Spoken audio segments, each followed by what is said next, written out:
चलिए तो आज हम स्टार्ट करें ओम्स लॉ।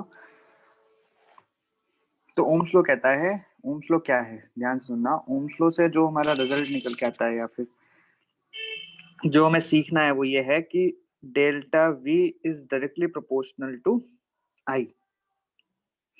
वैसे जनरली हम डेल्टा वी नहीं लिखते हैं, वी लिखते हैं, लेकिन इसका मतलब क्या है कि पोटेंशियल डिफरेंस ही है वी का मतलब। अकेला वी लिखा है इसका मतलब पोटेंशियल मत समझना, ये पोटेंशियल डिफरेंस ही है। ये बोल रहा है कि पोटेंशियल डिफरेंस करंट के डायरेक्टली प्रोपोर्शनल टू होता है। किसमें, किन कंडीशन में, वो देखो। जैसे मान लो कि कोई एक रेजिस्टेंस है, कोई एक प्रतिरोध है, रेजिस्टेंस आर, ये पॉइंट मान लो ए, ये पॉइंट मान लो बी। हमने पोटेंशियल डिफरेंस अप्लाई कर रखा है ए और बी के अक्रॉस, ठीक है।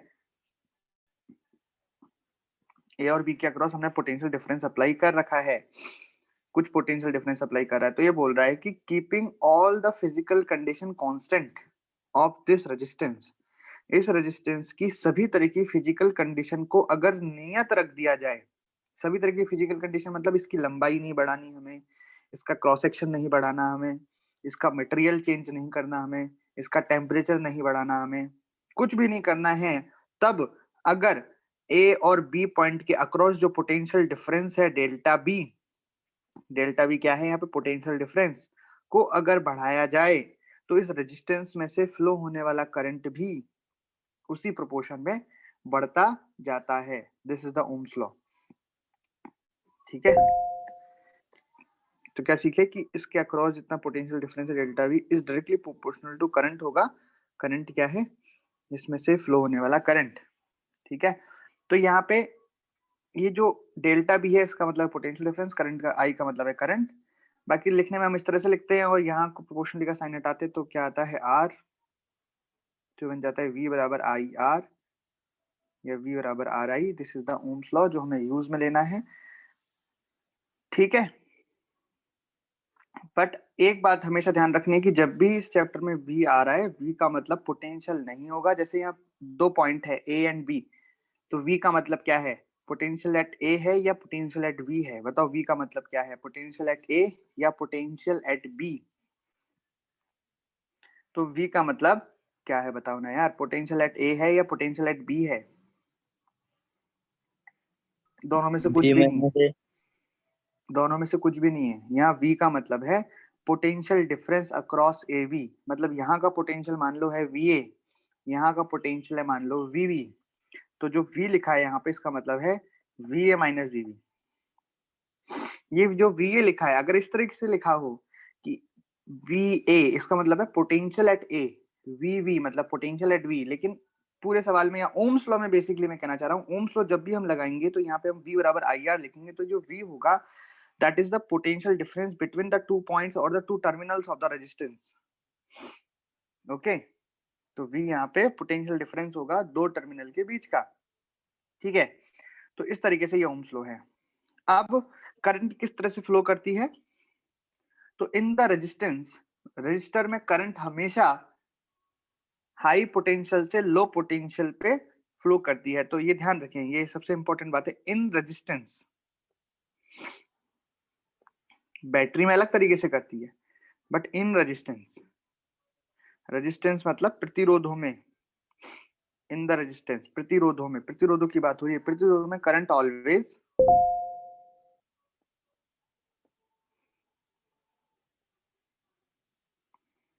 Flows from high potential to low potential.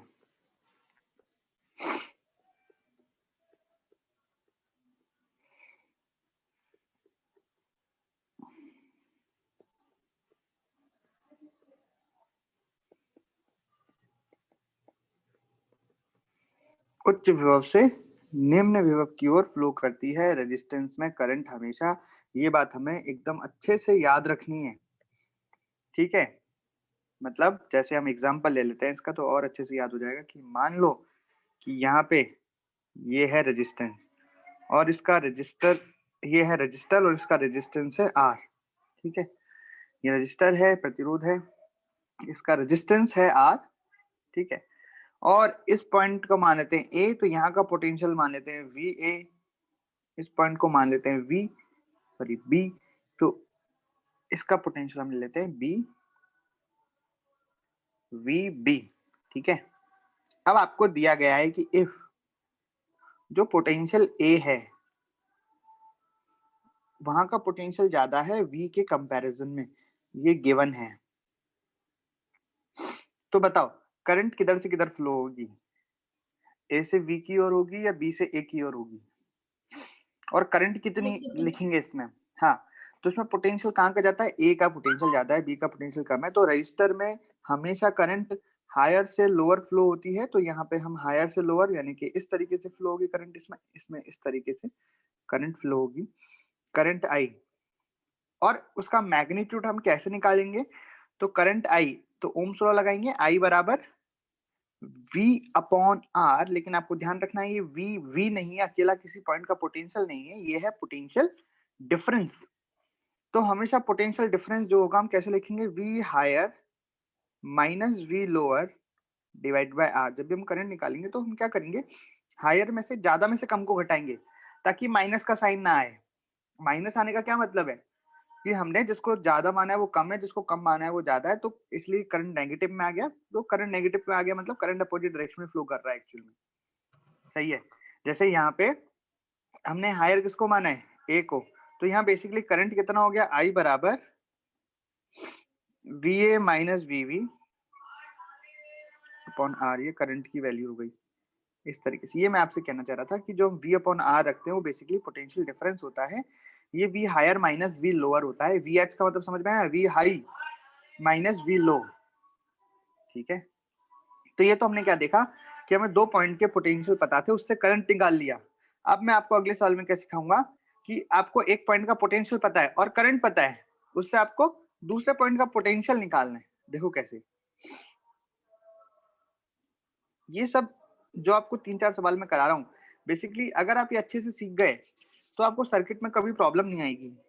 आपको ये बातें एकदम अच्छे से ध्यान रखनी है कि मैं कैसे कर रहा हूँ, क्या हो रहा है यहाँ पे, कंसेप्चुअली ध्यान रखना है। ठीक है, तो मान लो कि एक रजिस्टर है, रजिस्टर का रेजिस्टेंस R है, इस पॉइंट का पोटेंशियल V नॉट गिवन है, और ये भी गिवन है कि इसमें करंट इस तरीके से इस डायरेक्शन में फ्लो कर रहा है I। आपको ये बताना है कि इस पॉइंट का पोटेंशियल मान लेते हैं हम V, जब A नहीं माने तो B क्यों माने, तो अकेला V मान लेते हैं, इस पॉइंट का पोटेंशियल क्या होगा। तो कलर मैंने आपको इसलिए दिए हैं अलग अलग कलर, अलग अलग कलर से इसलिए ताकि आपको पता रहे कि गिवन कौन सा है और पूछा क्या है। तो यहाँ पे गिवन क्या है, गिवन है ये और पूछा है ये, बताओ कैसे करोगे।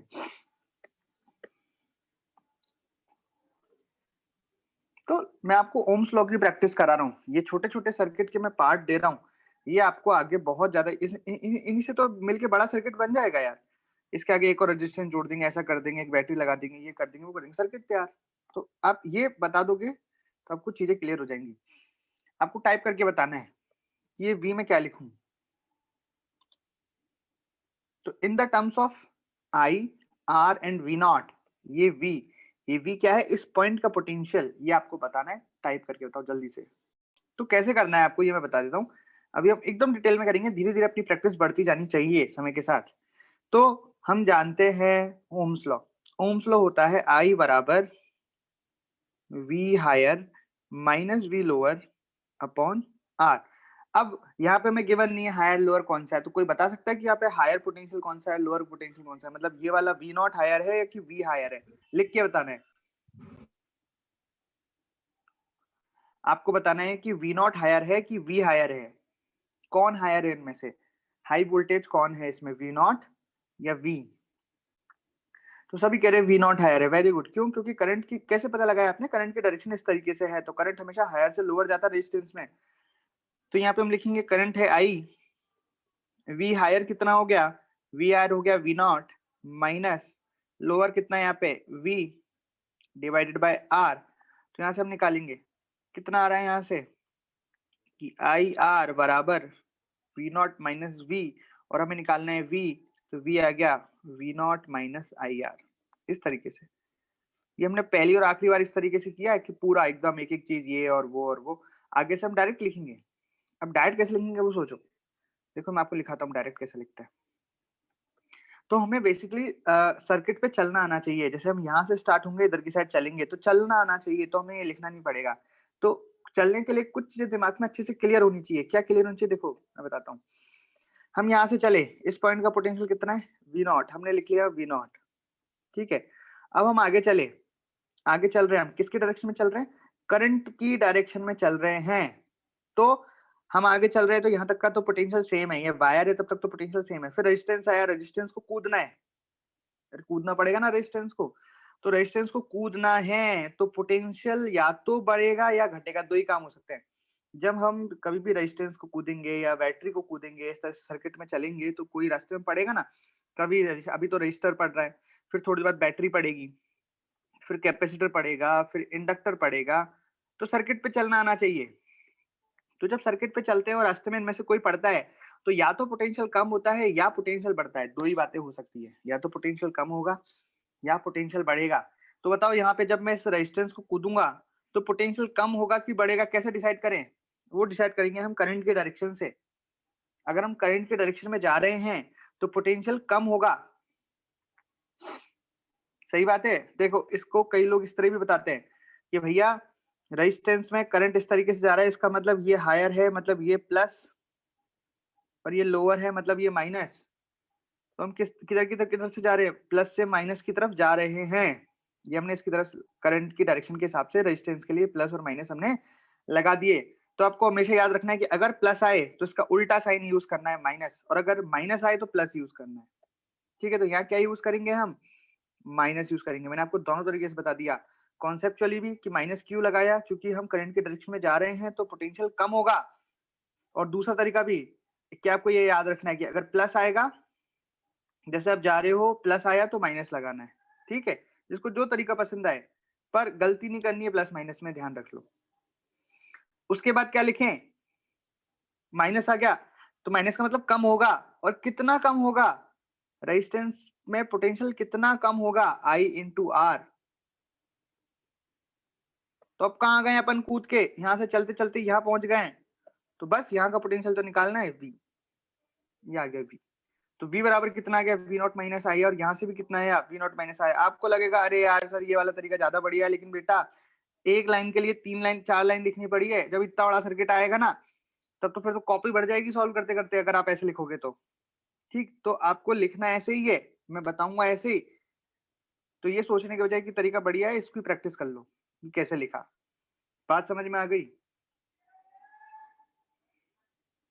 अरे बात समझ में आ गई?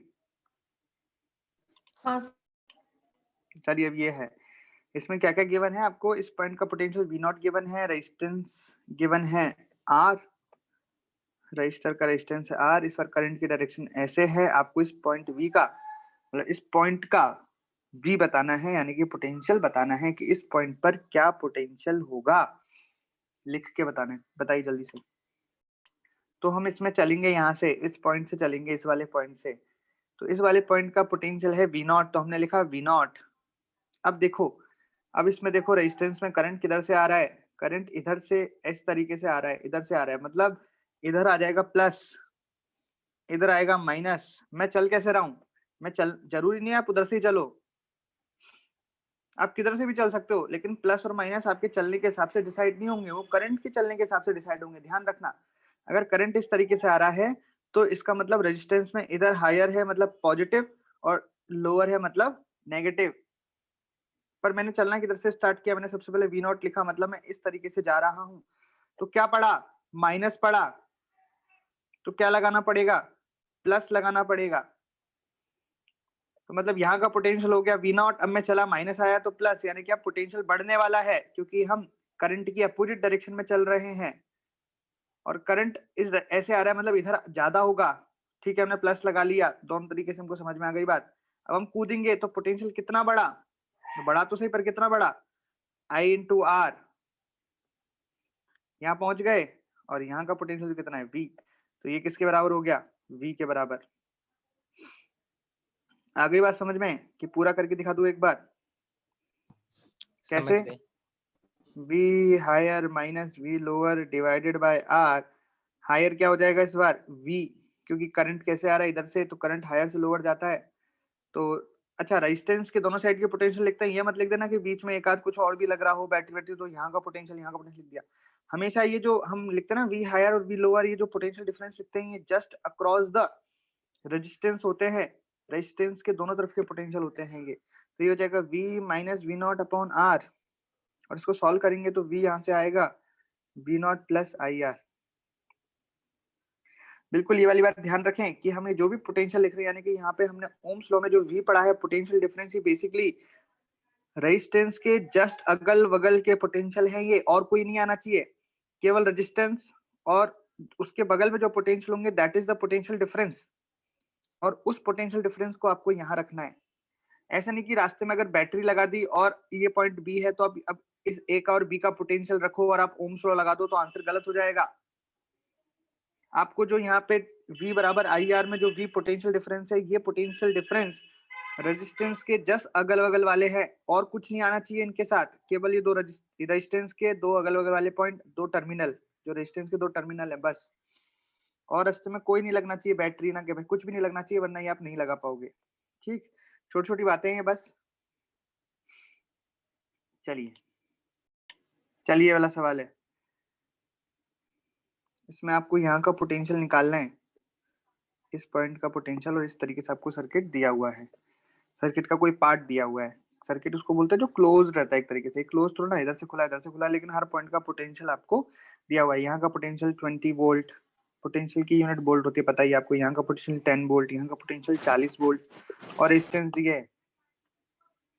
आपको इस पॉइंट का पोटेंशियल बताना है, बताइए जल्दी से, कमेंट करना है। चलिए मैं करके दिखाता हूँ, देखना ध्यान से, है ना। तो जैसे कि इसमें मैं पोटेंशियल डिफरेंस दिए हैं, करंट वगैरह नहीं दी हुई है, थोड़ा सर्किट है, कैसे सॉल्व करेंगे देखो। तो सबसे पहले हम यहाँ से स्टार्ट करते हैं, इस 10 ओम के रजिस्टर से।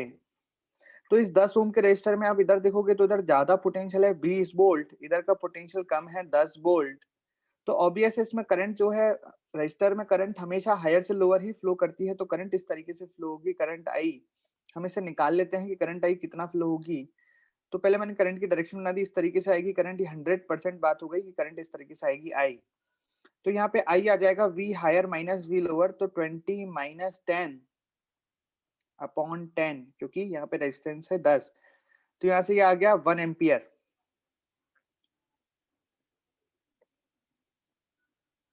तो यहाँ का करंट हमें मिल गया 1 एम्पियर। तो ये करंट यहाँ से कितनी फ्लो होगी, 1 एम्पियर करंट यहाँ से जा रही है। ठीक है, वैसे ही अब चलते इस वाले रेजिस्टेंस पर। इस वाले रेजिस्टेंस यानी कि 10 ओम का रेजिस्टर, इधर है 40 वोल्ट, इधर है 10 वोल्ट। तो इसमें ऑब्वियस है करंट किस तरीके से फ्लो होगी, इसमें करंट इस तरीके से फ्लो होगी, मान लेते हैं आई। तो करंट की डायरेक्शन अगर हमें पोटेंशियल पता है, दोनों पॉइंट्स के, रेजिस्टेंस के दोनों और पॉइंट्स के हमें अगर पोटेंशियल पता है, तो करंट की डायरेक्शन हम ऐसे निकाल लेते हैं, हायर लोअर, हायर से लोअर। ठीक है, तो क्या लिखेंगे हम यहाँ पे, 40 माइनस 10।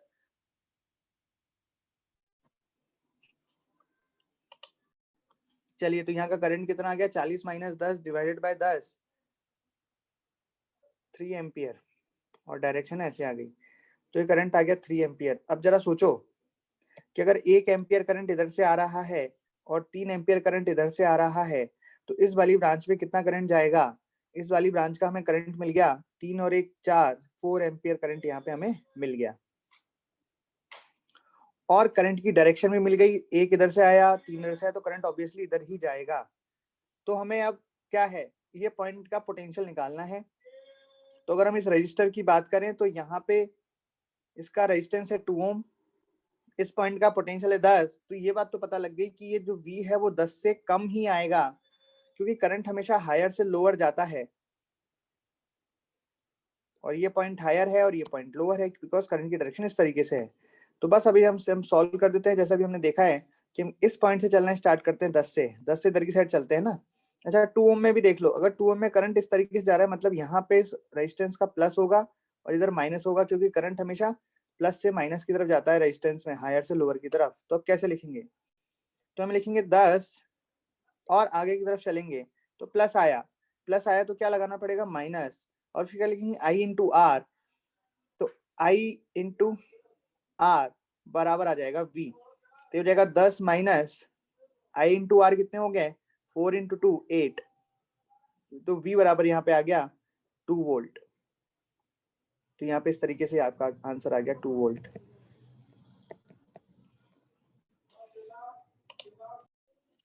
देखो तो यहाँ पे कैसे करते हैं ना, ध्यान से देखें। जैसे कि हमको पता है यहाँ पे अर्थिंग दी हुई है, अर्थिंग का मतलब होता है पोटेंशियल जीरो, तो यहाँ का पोटेंशियल हमें जीरो गिवन है। अर्थिंग का मतलब पोटेंशियल जीरो होता है, ठीक है, ये आपने पढ़ रखा है। अब यहाँ पे चलते हैं, तो पहले हम इस पॉइंट को टारगेट रखते हैं, इस पॉइंट का पोटेंशियल निकालते हैं।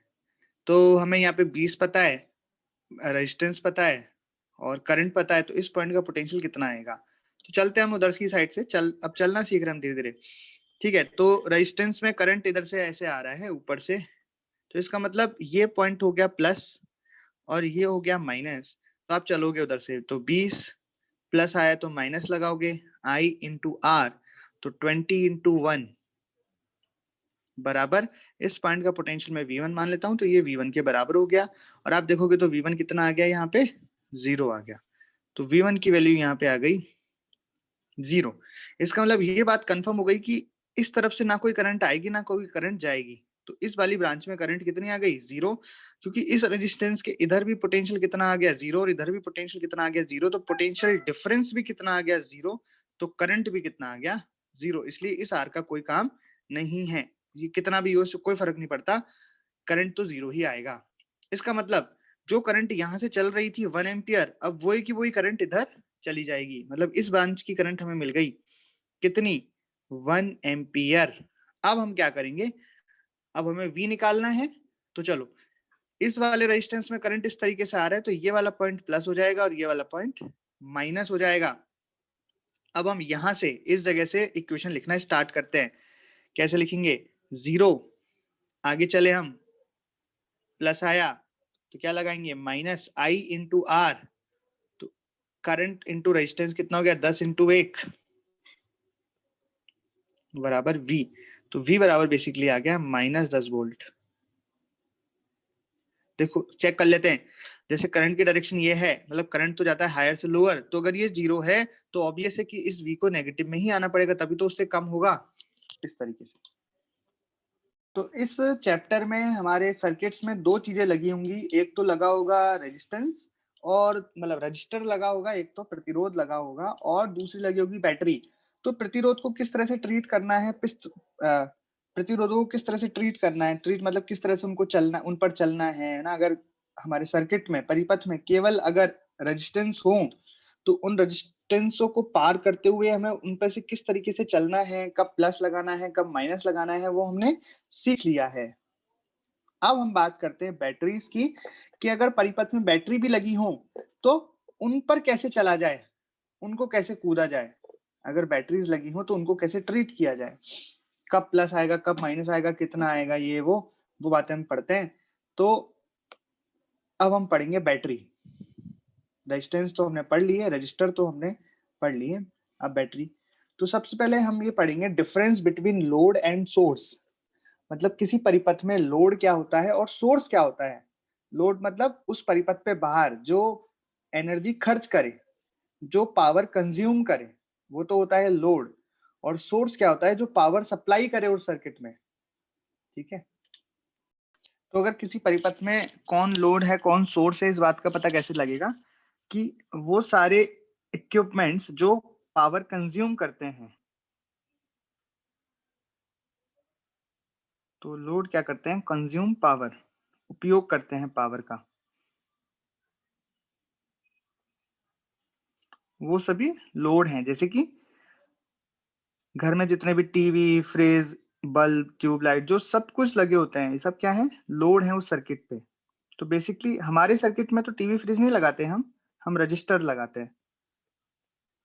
अब वो रजिस्टर ये सब कुछ टीवी फ्रिज ट्यूबलाइट जो मानो आप उनको रजिस्टर, तो रजिस्टर तो ऑलवेज लोड रहते हैं ऑलवेज। बट कभी कभी बैटरीज भी लोड की तरह होती हैं, मतलब बैटरी भी लोड की तरह व्यवहार करती हैं। या वो भी लोड बन जाती है, पावर कंज्यूम करती है। बताओ कब? जैसे आपने देखे होंगे इन्वर्टर होते हैं, इन्वर्टर के पीछे बैटरी लगी होती है, तो जैसे लाइट चल जाती है तो फिर उस इन्वर्टर से उसमें जो बैटरी लगी है उससे घर की लाइट जलती है। लेकिन जब लाइट वापस आ जाती है तो बैटरी चार्ज होती है। अपना मोबाइल है, अगर चार्जिंग में लगा होता है तो क्या होता है? बैटरी चार्ज हो रही है, लेकिन हाँ उसको फिर सोर्स से हटा दिया तो फिर बैटरी सप्लाई करती है पावर और मोबाइल चलता है हमारा। लेकिन जब वो चार्ज हो रही होती है तो वो पावर दे थोड़ा ना रही है, तब तो वो पावर कंज्यूम कर रही है। हाँ तो उस केस में हम कहते हैं कि बैटरी अब कैसा है, कभी कभी लोड की तरह व्यवहार करती है जब वो चार्ज होती है। तो ये दोनों की तरह व्यवहार करती है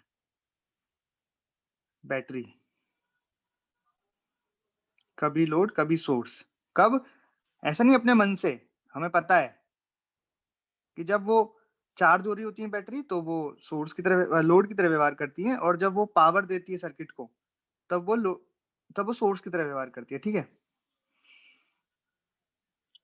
सोर्स क्या होते हैं? सप्लाईज पावर सर्किट में।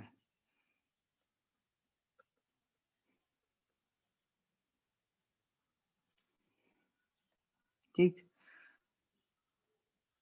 दूसरा पॉइंट कि जो लोड होते हैं उनमें हमेशा,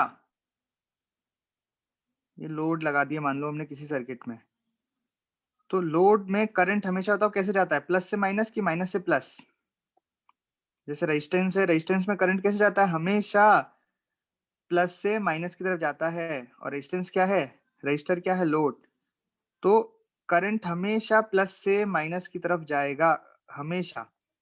मतलब इवन जब बैटरी भी लोड की तरह व्यवहार करेगी तो उसमें करंट प्लस से माइनस की तरफ जाएगा, ना कि माइनस से प्लस की तरफ। ठीक है, लेकिन जो सोर्स होते हैं, सोर्स में हमेशा करंट, सोर्स में हमेशा करंट माइनस से प्लस की ओर जाता है। जैसे मान लो सर्किट में कोई सोर्स लगा है, कोई बैटरी लगी है जो एज ए सोर्स बिहेव कर रही है, पूरे सर्किट को पावर दे रही है।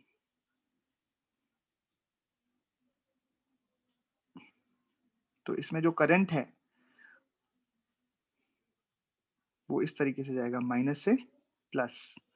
तो इससे हमें पता भी लगता है, हम करंट देखते हैं किसी इंस्ट्रूमेंट में से, अगर उसमें करंट माइनस से प्लस में जा रहा है मतलब वो सोर्स है। ऐसे हम पता लगा लेते हैं कि एक सर्किट में मान लो 2 से ज्यादा बैटरी लग रही है, 3 4 5 बैटरी लग रही है, तो कौन सी बैटरी तो सोर्स की तरह व्यवहार कर रही है और कौन सी बैटरी लोड की तरह व्यवहार कर रही है, हम ये देख के पता लगा सकते हैं कि उसमें करंट किधर से किधर जा रहा है, प्लस से माइनस जा रहा है कि माइनस से प्लस जा रहा है।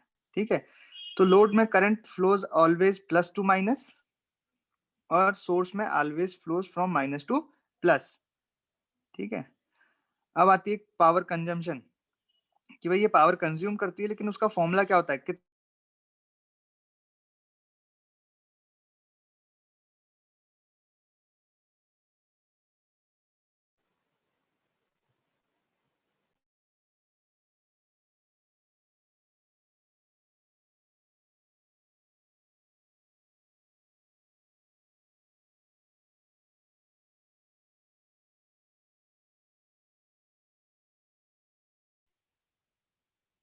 सर, आवाज नहीं आ रही,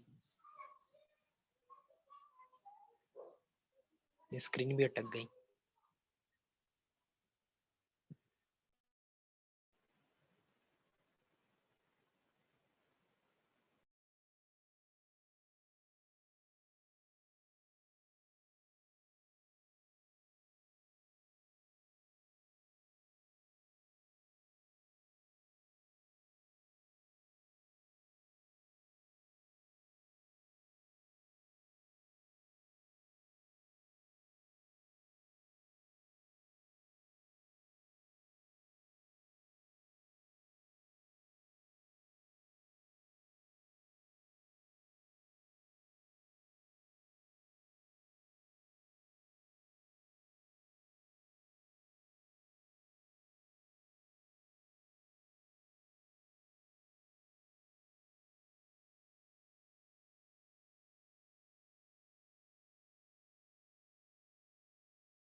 आवाज आई क्या? हाँ सर। अरे लाइट चली गई हमारे यहाँ, तो वाईफाई बंद हो गया। चलिए, तो हम बात कर रहे थे पावर कंजम्पशन। हमने बोला कि लोड पावर कंज्यूम करते हैं, पर कितनी पावर कंज्यूम करते हैं कैसे निकालेंगे? तो उसका फॉर्मूला है V into I. V into I. तो वापस से यहाँ पे V का मतलब कोई पोटेंशियल नहीं है, V का मतलब है पोटेंशियल डिफरेंस। पोटेंशियल डिफरेंस है V का मतलब यहाँ पे। और अच्छे से बोलूं तो यहाँ पे V है टर्मिनल पोटेंशियल डिफरेंस, दो टर्मिनलों के बीच में। जैसे आपको रेजिस्टेंस का पावर कंजम्पशन निकालना है, ये वाला रेजिस्टेंस कितना पावर कंज्यूम कर रहा है, तो आप उस रेजिस्टेंस के अक्रॉस टर्मिनल, उसके जो टर्मिनल्स होते हैं उन पर अगर पोटेंशियल डिफरेंस निकालो और उसमें बहने वाले करंट से मल्टीप्लाई कर दो, तो उसका पावर कंजम्पशन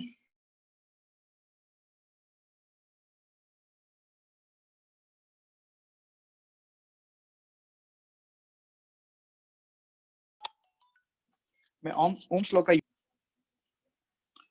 तो कितना हो गया आई स्क्वायर आर। V की जगह हमने रख दिया आई आर, तो बन गया आई स्क्वायर आर। और यहीं पे अगर I की जगह हम रख देते V अपॉन आर, तो ये बेसिकली ये फॉर्मूला ये भी बन जाता V स्क्वायर अपॉन आर। तो ये सारे फॉर्मूले पावर कंजम्पशन के जरूरत के हिसाब से हम लगाते हैं इनमें से, ठीक है, ओके। और इधर आ जाता है पावर सप्लाई, कि पावर कितनी सप्लाई की सोर्स ने सर्किट में, पावर सप्लाई। तो ये भी आ जाता है terminal potential difference, terminal voltage बोलते हैं इनको, टर्मिनल वोल्टेज इनटू आई, कि भाई उस सोर्स में से कितना करंट फ्लो हुआ इनटू उसके टर्मिनल के अक्रॉस कितना पोटेंशियल डिफरेंस है, V इंटू वाई। इस तरीके से हम पावर कंजप्शन और पावर सप्लाई निकाल सकते हैं, ठीक है। तो यह बात आपको समझ में आ गई कि जनरली सर्किट में बैटरी सोर्स की तरह यूज होती है, बट अगर एक से ज्यादा बैटरी है सर्किट में, तो उसमें से कुछ बैटरी एज ए लोड भी यूज हो सकती हैं। कैसे पता लगाएंगे? हम सबसे पहले सर्किट का करंट निकाल लेंगे। कैसे? सर्किट सॉल्व करके, उसमें KVL KCL या डायरेक्टली जैसे भी मन करेगा, सर्किट सॉल्व करेंगे और उसके बाद करंट निकाल लेंगे, और करंट निकाल के देखेंगे कि करंट कैसे जा रहा है। अगर करंट उसमें पॉजिटिव टर्मिनल से नेगेटिव टर्मिनल पे जा रहा है तो वो लोड है, अगर उसमें करंट नेगेटिव से पॉजिटिव टर्मिनल पे जा रहा है तो वो सोर्स है। इस तरीके से, ठीक है। अब बैटरी पढ़ते हैं। बैटरी, ये तो मैंने आपको बता दिया लोड और सोर्स क्या होते हैं।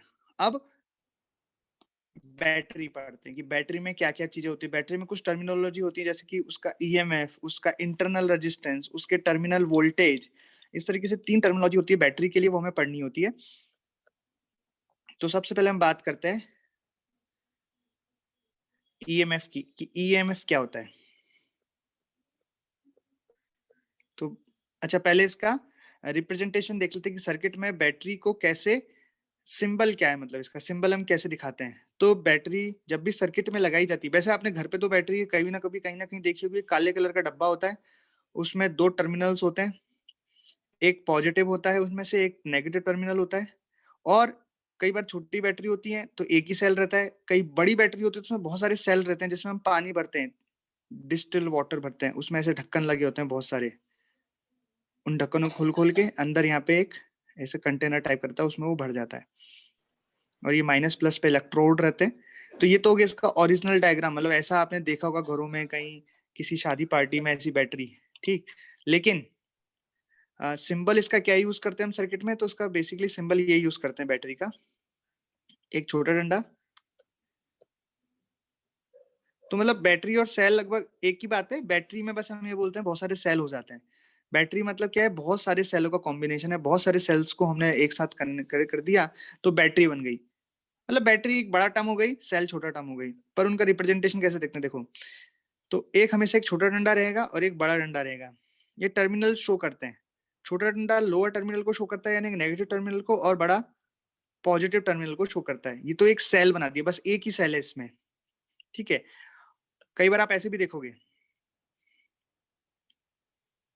कि एक छोटा फिर बड़ा, फिर छोटा फिर बड़ा, फिर छोटा फिर बड़ा, इस तरीके से। तो इसका मतलब क्या है? इसमें बहुत सारे सेल्स हैं, बड़ी बैटरी है ये। तो ये बस रिप्रेजेंटेशन का तरीका है, कोई बात नहीं, इससे कोई फर्क नहीं पड़ता। तो इसमें बेसिकली यहाँ माइनस और ये प्लस, ये टर्मिनल्स होते हैं, माइनस प्लस। तो जैसे रजिस्टर में हम देख के पता नहीं लगा सकते कि प्लस और माइनस क्या है, उसके प्लस और माइनस चेंज हो रहता है according to direction of current. जैसे हमने कोई रेजिस्टेंस बनाया, तो रेजिस्टेंस में ऐसा कोई फिक्स नहीं होता है कि ये प्लस होगा कि ये माइनस होगा, वो डिपेंड करता है डायरेक्शन ऑफ करंट पर। अगर करंट की डायरेक्शन ऐसे है तो ये प्लस हो जाएगा, ये माइनस हो जाएगा, अगर करंट की डायरेक्शन अपोजिट है तो ये प्लस हो जाएगा, ये माइनस हो जाएगा। उसमें करंट की डायरेक्शन डिसाइड करती है कि कौन सा पॉजिटिव टर्मिनल है और कौन सा नेगेटिव टर्मिनल है। पर बैटरी में ऐसा नहीं है, बैटरी में पॉजिटिव टर्मिनल और नेगेटिव टर्मिनल फिक्स रहते हैं। ये छोटा डंडा नेगेटिव टर्मिनल होता है और बड़ा डंडा पॉजिटिव टर्मिनल होता है। इसका मतलब यहाँ पे इलेक्ट्रोड रहती है बेसिकली, वो चार्ज रहता है। खैर अंदर केमिकल भरा होता है। तो वो वाली बातें हम नहीं कर रहे हैं कि बैटरी कैसे काम करती है, मैं बैटरी के रिप्रेजेंटेशन की बातें बता रहा हूँ और बैटरी के अंदर कौन कौन सी टर्मिनोलॉजी यूज करते हैं वो बता रहा हूँ। तो सबसे पहली टर्मिनोलॉजी आती है EMF,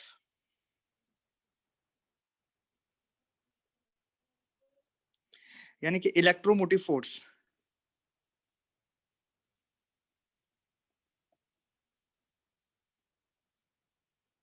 हिंदी में कहते हैं इसे विद्युत वाहक बल।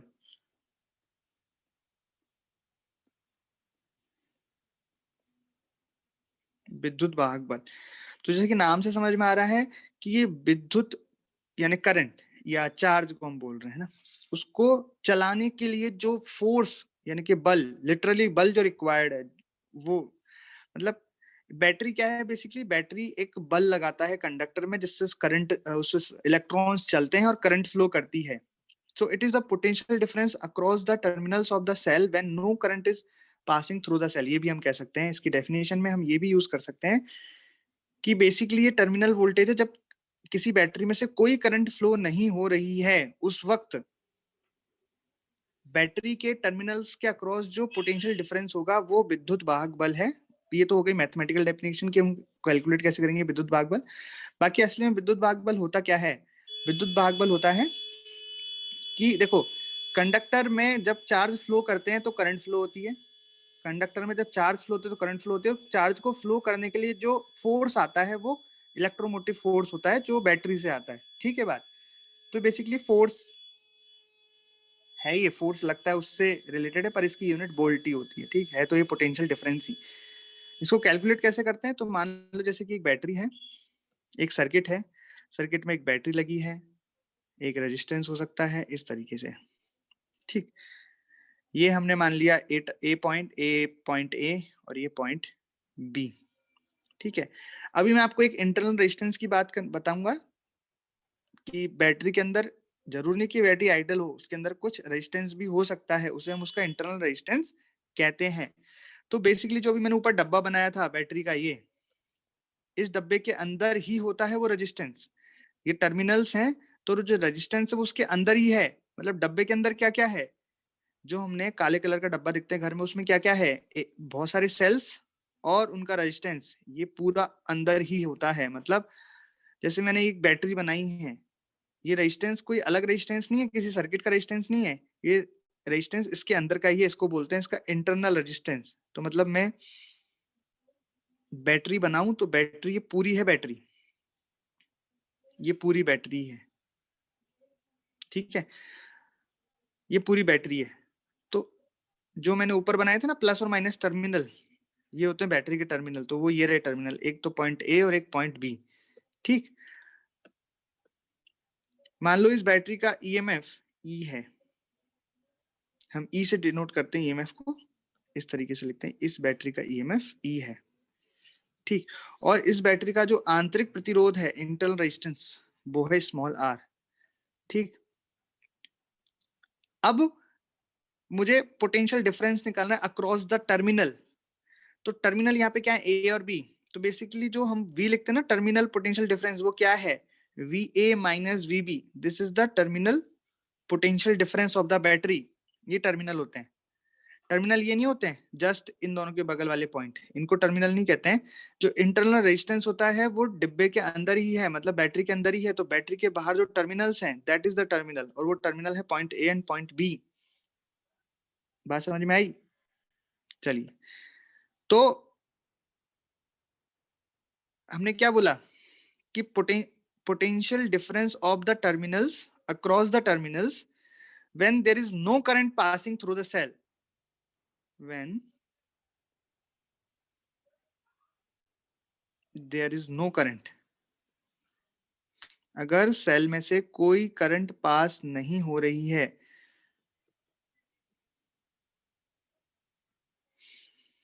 then potential difference across the terminal of the cell.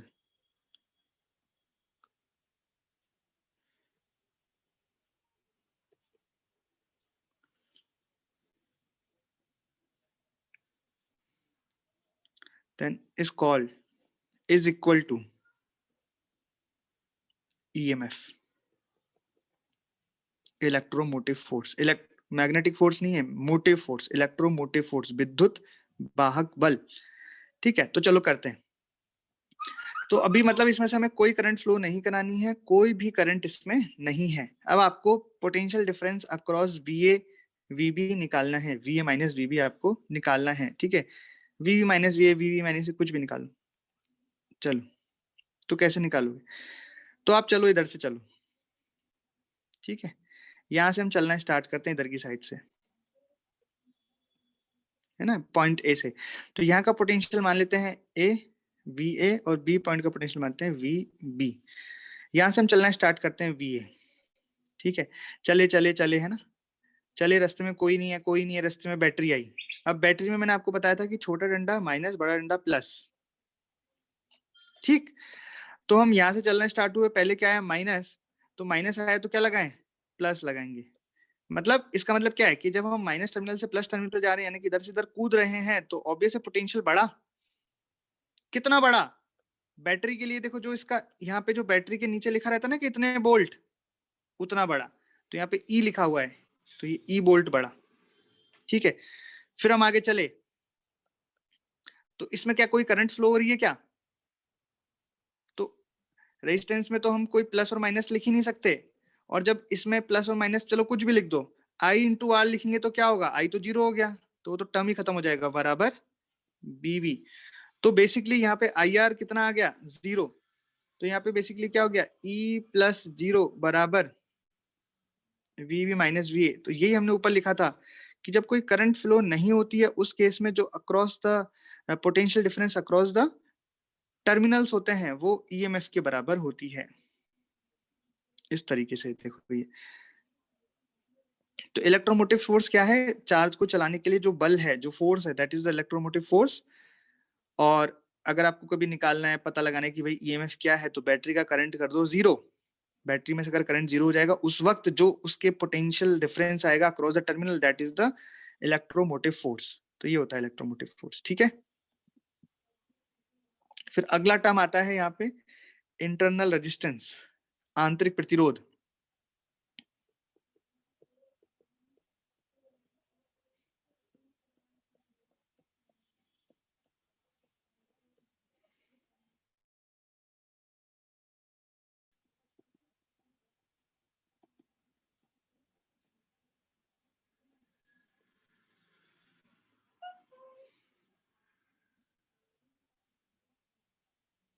ठीक है, तो आंतरिक प्रतिरोध का मतलब क्या है? आंतरिक प्रतिरोध का मतलब है कि बैटरी के अंदर से जब करंट फ्लो हो रहा है, तो उस करंट का अपोज जो कर रहा है, बैटरी के अंदर जब करंट फ्लो हो रहा है, तो उसका जो अपोज कर रहा है, वो है आंतरिक प्रतिरोध ऑफ द बैटरी, बैटरी के इंटरनल रेजिस्टेंस. ठीक, ये किस किस पर डिपेंड करेगा? तो बैटरी के अंदर जो आंतरिक प्रतिरोध है, वो बैटरी के अंदर उपस्थित चीजों पर डिपेंड करेगा. तो it depends on first separation between the electrodes.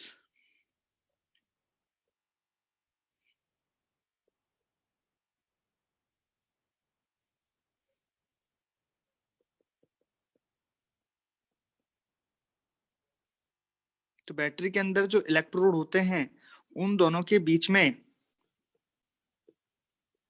Separation कितना है. जितना ज्यादा सेपरेशन होगा, यानी कि डायरेक्टली प्रोपोर्शनल टू L, उतना ज्यादा रेजिस्टेंस होगा. अच्छा, आंतरिक प्रतिरोध को स्मॉल r से डिनोट करते हैं, आंतरिक प्रतिरोध को स्मॉल r से डिनोट करते हैं. ठीक है, दूसरा area of the electrode. Electrode है वो कितने ज्यादा बड़े हैं, तो उसके इनवर्सली प्रोपोर्शनल होता है. जितना ज्यादा बड़ा एरिया होगा, उतना कम प्रतिरोध होगा. और तीसरा कॉन्सेंट्रेशन ऑफ द इलेक्ट्रोलाइट, जो उसके अंदर विद्युत अपघट्य भरा है, CuCO4 ऐसा कुछ भरते हैं उसके अंदर, आपको पता है केमिस्ट्री में पढ़ते हो, इलेक्ट्रोकेमिस्ट्री में, वही सब चीज की बात कर रहा हूँ। कंसंट्रेशन ऑफ इलेक्ट्रोलाइट, तो उसकी कॉन्सेंट्रेशन के सांद्रता बोलते हैं ना इसको, कि डायरेक्टली प्रोपोर्शनल होता है, जितना ज्यादा वो गाढ़ा होगा उतना ज्यादा ये रेजिस्टेंस होगा। तो बेसिकली जो स्मॉल r है is directly proportional to length, directly proportional to 1/area, directly proportional to concentration and inversely proportional to one by temperature. या उल्टा है, टेम्परेचर बढ़ेगा तो रेजिस्टेंस कम हो रहा है। कौन सा? आंतरिक प्रतिरोध। क्यों? क्योंकि सांद्रता कम हो जाएगी। पता है ना आपको, द्रव जो है वो पतला होता जाएगा, उसका कंसंट्रेशन कम हो जाएगा, तो आंतरिक प्रतिरोध कम हो जाएगा, टेम्परेचर बढ़ेगा। तो ये उल्टा है किससे? जो नॉर्मल रेजिस्टेंस होता है, बाहर का जो प्रतिरोध होता है, वहां का प्रतिरोध होने का कारण अलग चीज है, वहां पे मुक्त इलेक्ट्रॉनों की संख्या और उनके वाइब्रेशन वगैरह वगैरह है। आंतरिक प्रतिरोधों के का कारण कॉन्सेंट्रेशन और बिटवीन दूरी वगैरह है। तो यहाँ पे उल्टा होता है, ध्यान रखना। टेम्परेचर बढ़ेगा तो आंतरिक प्रतिरोध कम होता है। आंतरिक प्रतिरोध किसका? बैटरी का आंतरिक प्रतिरोध की बात हो रही है यहाँ पे।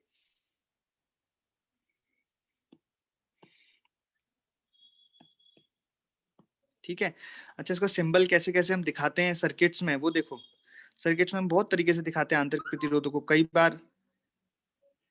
कई बार ऐसे दिखाते हैं कि एक बैटरी है, क्वेश्चन में ऐसा आएगा एक बैटरी है इस तरीके से, और उसका EMF R इस तरीके से लिखा होगा। इसका मतलब ये जो बैटरी बनाई है, इसका जो EMF वो तो E हो गया, और इसका जो रेजिस्टेंस है वो R हो गया। तो हम क्या करेंगे, इसको हटा के ऐसा बना लेंगे, ठीक है, ताकि हमें सॉल्व करने में आसानी रहे।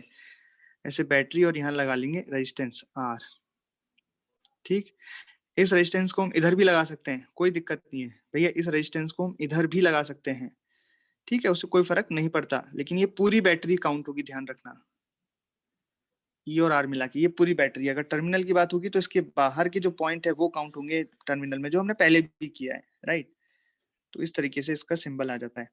और तीसरी चीज इसमें आती है, इंटरनल रेजिस्टेंस के बाद तीसरी चीज इसमें आती है टर्मिनल वोल्टेज।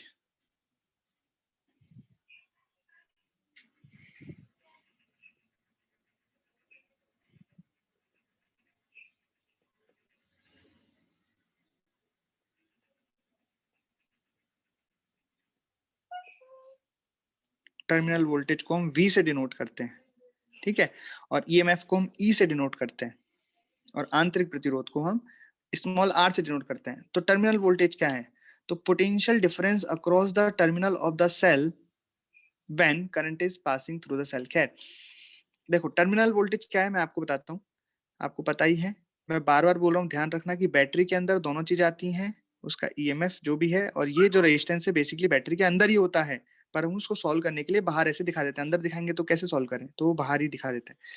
तो ये पूरा मिला के पूरी बैटरी, उसके बाहर की जो terminal, that is the terminal, और उनके अक्रॉस जो पोटेंशियल डिफरेंस आएगा दैट इज टर्मिनल वोल्टेज। अब यहाँ पे टर्मिनल वोल्टेज अलग अलग होते हैं, when the battery works as a source और when the battery works as a load. मतलब बैटरी जब सोर्स की तरह व्यवहार करती है तो टर्मिनल वोल्टेज अलग आता है, और जब बैटरी सोर्स की तरह व्यवहार करती है तो टर्मिनल वोल्टेज अलग आता है। अच्छा, लेकिन देखो ऊपर मैंने क्या बात बताई कि जब करंट नहीं है, जब करंट नहीं है तो बैटरी ना तो सोर्स की तरह व्यवहार कर रही है और ना ही लोड की तरह व्यवहार कर रही है। जब करंट ही नहीं, क्योंकि करंट तो डिसाइड करता है कि बैटरी सोर्स है कि लोड। मतलब यहाँ तो सर्किट ही अधूरा है, बैटरी बस ऐसी पड़ी हुई है। तो इस केस में तो कोई टर्मिनल वोल्टेज है ही नहीं। जो टर्मिनल वोल्टेज है वो सीधा EMF के ही बराबर हो गया। लेकिन अब इसमें केसेस बनेंगे, दो केस आएंगे इसमें। First case, when battery uses as a source,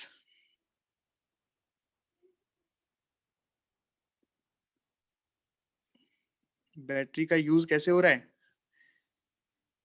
source की तरह।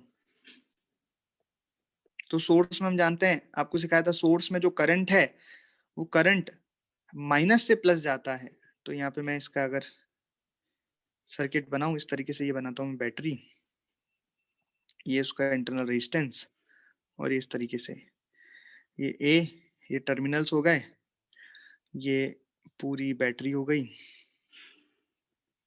ये बैटरी हो गई, इसका ईएमएफ ई और रेजिस्टेंस आर, ये छोटा डंडा माइनस हो गया, बड़ा डंडा प्लस हो गया। तो आपको बताना है कि इसमें करंट कैसे जाएगा, बताओ। हमने बोला है सोर्स, तो सोर्स में करंट कैसे जाता है, माइनस से प्लस, मतलब इस तरीके से करंट जाएगा इसमें। तो करंट इस तरीके से जाएगा, माइनस में होते हुए प्लस में, ठीक है, इस तरीके से करंट जाएगा, ये है इसमें करंट।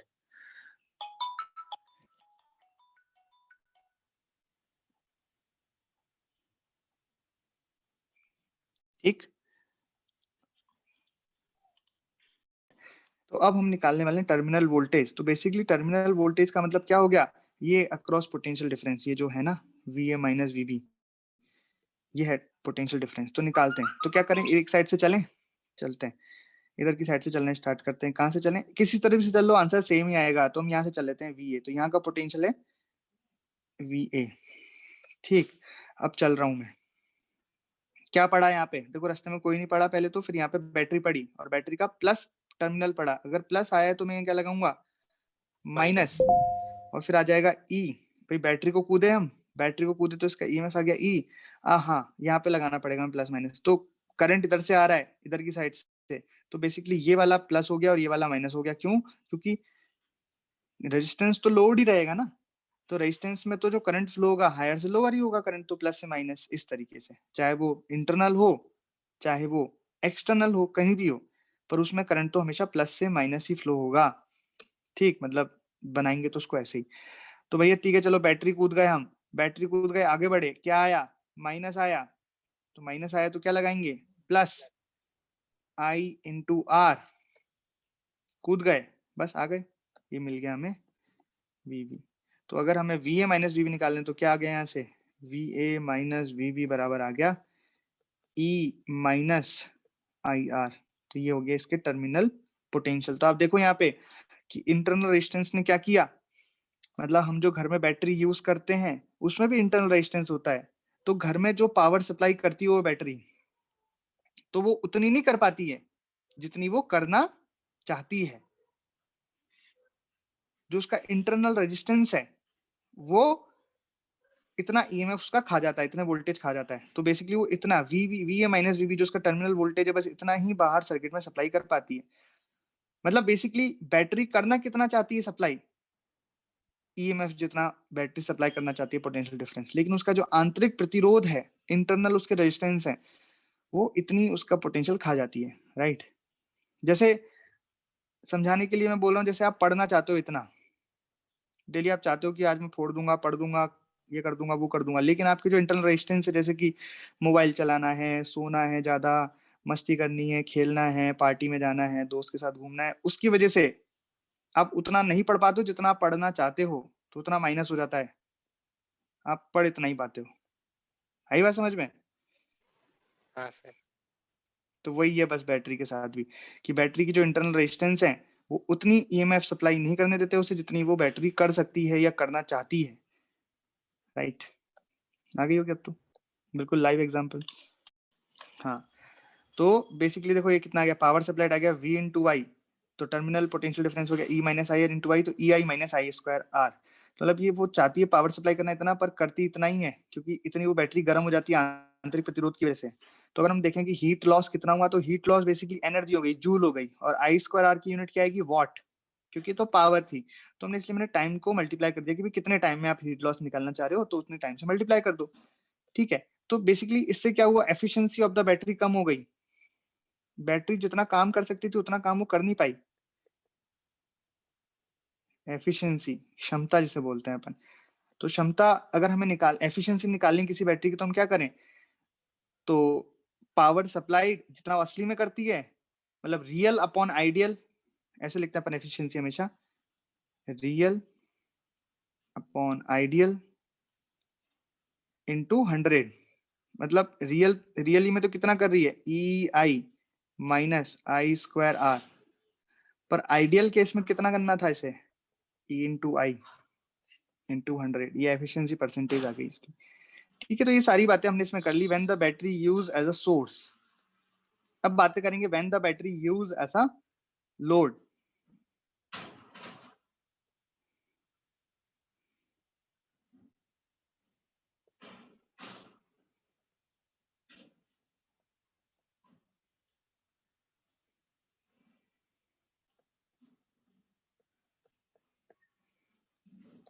तो इसमें वापस से सर्किट बनाता हूँ, तो सेम सर्किट रहेगा।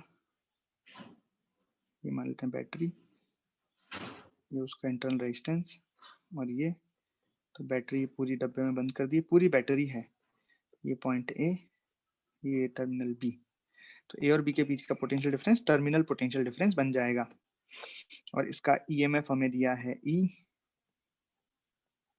और इंटरनल रेजिस्टेंस हो गया स्मॉल आर। अब देखना ये लोड की तरह व्यवहार कर रही है, यहाँ पे लोड की तरह काम कर रही है। तो अच्छा, ये बड़ा डंडा प्लस और छोटा डंडा माइनस, तो इसमें करंट कैसे फ्लो होगा? इसमें करंट फ्लो होगा प्लस से माइनस, मतलब इस तरीके से अपोजिट डायरेक्शन में इसमें करंट फ्लो होगा, प्लस से माइनस, क्योंकि इस वक्त क्या है, ये लोड है। चलिए अब इसमें टर्मिनल पोटेंशियल डिफरेंस निकालते हैं। तो यहाँ से स्टार्ट करते हैं, यहाँ का पोटेंशियल हो गया ए। अब मैं आगे जा रहा हूँ, करंट की डायरेक्शन से हमारे चलने का कोई रिलेशन नहीं है। बैटरी का प्लस माइनस हमेशा डंडे डिसाइड करेंगे, बड़ा डंडा प्लस छोटा डंडा माइनस, और रेजिस्टेंस का प्लस माइनस हमेशा करंट की डायरेक्शन डिसाइड करेगी। इसमें करंट हमेशा प्लस से माइनस फ्लो करेगा। तो इस बार करंट की डायरेक्शन ऐसे है, तो ये प्लस हो गया, माइनस हो गया, हम कैसे भी चलें कोई फर्क नहीं पड़ता है। तो हम इधर से चलना स्टार्ट हुए, सबसे पहले बैटरी आई, उसका प्लस आया तो हमने लगाया माइनस ई, और आगे चले फिर प्लस आया तो क्या लगाया, माइनस आई इंटू आर बराबर वीवी। तो यहाँ से वी माइनस वीवी कितना आया, ई प्लस आई आर। इस बार ये पावर कंज्यूम कर रही है, तो कंज्यूम में जैसे पावर कंज्यूम कर रही है, मतलब वो क्या होगा, एनर्जी स्टोर करती जाएगी, मतलब बैटरी है ना, तो वो चार्ज होती जाएगी। लेकिन उसको चार्ज होने के लिए हमें कितना केवल वोल्टेज चाहिए था, ई, लेकिन अब कितना लगाना पड़ेगा, ई प्लस आई आर, क्योंकि जो उसके अंदर का रेजिस्टेंस है वो भी तो खाएगा कुछ। तो मतलब बेसिकली जो पावर कंज्यूम्ड है इसकी,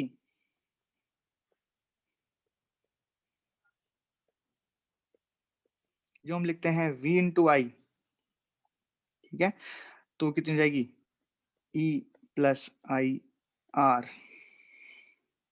इंटू आई, ये बजाएगा E I plus I square are.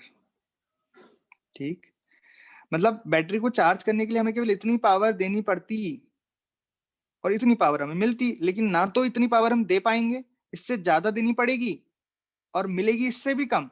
बात समझ में आई? हमें बैटरी को चार्ज करने के लिए केवल ई आई पावर देनी पड़ती, वो चार्ज हो जाती और हमें ई आई पावर मिल जानी चाहिए थी, लेकिन ऐसा नहीं होता है। देते वक्त तो उसे इतनी देनी पड़ेगी और मिलते वक्त वो इतनी मिलेगी। इस तरीके से काम है। ठीक, तो ये हमने बैटरी पढ़ ली। तो बैटरी दोनों तरीके से बिहेव कर सकती है, ये इसमें हो सकता है। अपने सर्किट में दो तरीके के इंस्ट्रूमेंट आ सकते हैं अभी इस चैप्टर में, या तो बैटरी आएगी या रेजिस्टेंस आएगा। दोनों को मैंने आपको डिटेल में पढ़ा दिया, कैसे इनको ट्रीट करना है, कैसे इनको कूदना है, मतलब सर्किट पे हमें चलना पड़ेगा अभी। तो सर्किट में चलने के लिए क्या क्या हमें देखना है, क्या नहीं देखना है, ठीक, ये सारी बातें मैंने आपको बता दी। हायर माइनस लोअर से स्टार्ट किया था, एक बार आप फिर से रिवाइज करोगे तो आपको पूरा अच्छे से देखना है। मतलब ये लेक्चर आपको समझ में आ गया तो करंट एनालिसिस में दिक्कत नहीं आएगी। और जब जब आपको करंट एनालिसिस में लग रहा है कि आपको दिक्कत आ रही है, पता नहीं लग पा रहा है कि यार कब क्या करें क्या नहीं करें, तो आपको क्या करना पड़ेगा, इस लेक्चर को फिर से देखना पड़ेगा। This is the most important lecture for the current electricity chapter. Okay,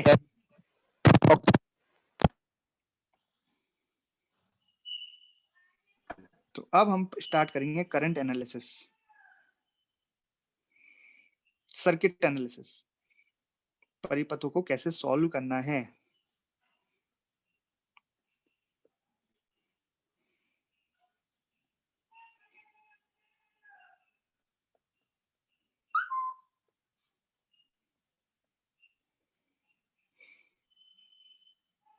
ठीक है, तो मान लो कि हम सबसे पहले आपको दे देते हैं ये वाला